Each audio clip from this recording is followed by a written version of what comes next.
Hello everyone, welcome back again to my channel science briefing. आज की इस video में हम जानेंगे कि सन एनर्जी कैसे प्रोड्यूस करता है। सबसे पहले हम फ्यूजन के बारे में जानेंगे कि सन में फ्यूजन का क्या मैकेनिज्म है। चलिए अब जानते हैं न्यूक्लियर फ्यूजन के बारे में। When two light nuclei fuse to form a larger nucleus it is known as nuclear fusion. जो न्यूक्लियस न्यूक्लियर फ्यूजन में बनता है वह टाइटली बाउंड होता है, इसलिए यह प्रोसेस एक्सोथर्मिक होता है, जैसा कि हम बाइंडिंग एनर्जी कर्व से समझ सकते हैं। अब हम जानेंगे कि सन में फ्यूजन कैसे होता है। न्यूक्लियर फ्यूजन होने के लिए दोनों न्यूक्लियाई को इतना नजदीक लाना होगा कि उन दोनों न्यूक्लियाई पर अट्रैक्टिव फोर्स एक्ट करना स्टार्ट हो जाए। जैसा कि हम जानते हैं कि जो न्यूक्लियाई होता है उन पर पॉजिटिव चार्ज होता है। Therefore we must have enough energy to overcome this Coulomb barrier. This Coulomb barrier depend on the charge and the radii of two interacting nuclei. इस कूलम बैरियर को ओवरकम करने के लिए दो प्रोटॉन्स को 400 kilo electron volt energy चाहिए होती है, जिसके लिए टेम्परेचर चाहिए होगा अप्रोक्स 3 इंटू 10⁹ केल्विन, जिससे वह काइनेटिक एनर्जी गेन कर सके और कूलम बैरियर को ओवरकम कर सके। इसलिए इस रिएक्शन को थर्मोन्यूक्लियर फ्यूजन कहते हैं। But the temperature at the core of the sun is 1.5 into 10⁷ kelvin, which is not enough for nuclear fusion. But still sun is able to produce so many fusion reaction. Then why it is possible? It is possible because the density of the core is very high and the pressure of hydrogen is also high. But there are some nuclei which have kinetic energy larger than average energy. They have higher barrier penetration probability because of high density and the pressure of the core. Next, we will be discussing about astrophysics. Just in front of our eyes, a fantastic nuclear fusion reactor that is our sun, where hydrogen is fused into helium and energy is being produced, and that energy is responsible for our survival. Initially, sun में nuclear fusion Big Bang से start हुआ था. Now let us come to fusion, the reaction that is taking place inside the sun. Initially, all fusion events have to start with the fusion of two protons. When two protons come close enough so that they interact through strong nuclear force and they combine to form a stable nucleus of two nucleons, that is deuteron, which have one proton and one neutron. So one proton converts into neutron. Once the proton converts into neutron, we also have positron and neutrino created there.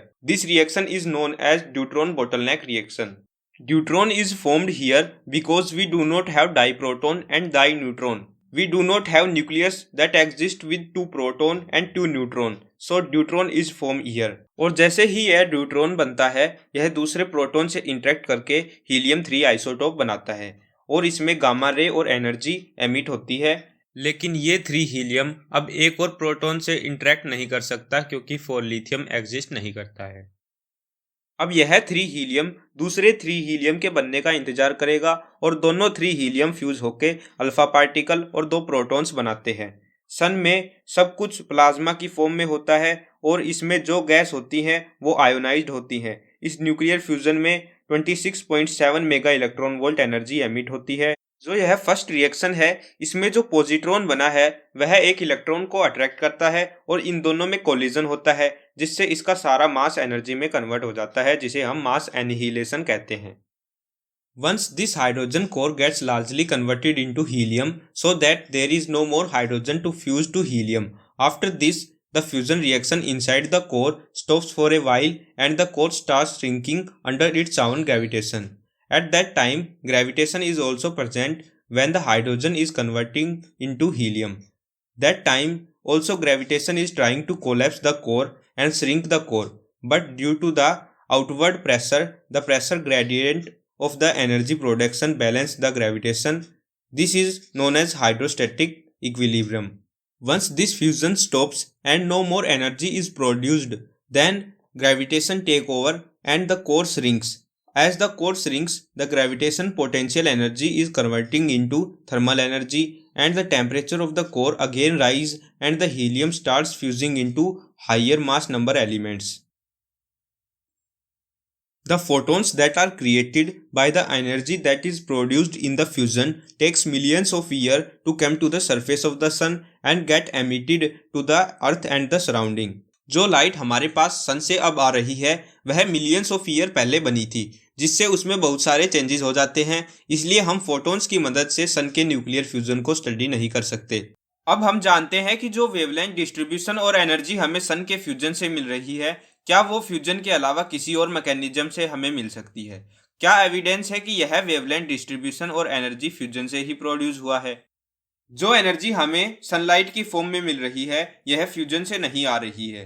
Fusion सन के core में होता है। जो photons core में बनते हैं वे बार बार emit और absorb होते हैं और इस तरीके से रेडिएटिव जोन और कन्वेक्टिव जोन से बाहर आकर फोटोस्फीयर तक पहुंचते हैं। फोटोस्फीयर इलेक्ट्रोमैग्नेटिक वेव के लिए ट्रांसपेरेंट होती है और फिर यहाँ से इन्हें 8 मिनट लगते हैं अर्थ तक पहुंचने में। लेकिन इन फोटॉन्स को कोर से फोटोस्फीयर तक पहुंचने में मिलियंस ऑफ ईयर लगते हैं। So what we are receiving today is totally different from that is produced inside the core. The nature of the radiation also changes during this process. तो हमें कैसे पता लगेगा कि सन में फ्यूजन अभी भी हो रहा है? क्योंकि अगर सन के कोर में फ्यूजन आज बंद हो गया तो इसका पता हमें मिलियंस ऑफ ईयर के बाद में लगेगा। The direct evidence come from the neutrino that are created in the fusion reaction came to us with the delay of 8 minutes. But the neutrino that are produced in the fusion reaction, they almost without interaction with matter came out with almost same speed of light. By studying these neutrino, we study about the nuclear fusion inside the sun's core. The link of fusion reaction are proton. जैसा कि मैंने आपको पहले बताया था कि essentially सारी fusion reaction दो प्रोटॉन के फ्यूजन से स्टार्ट होती है।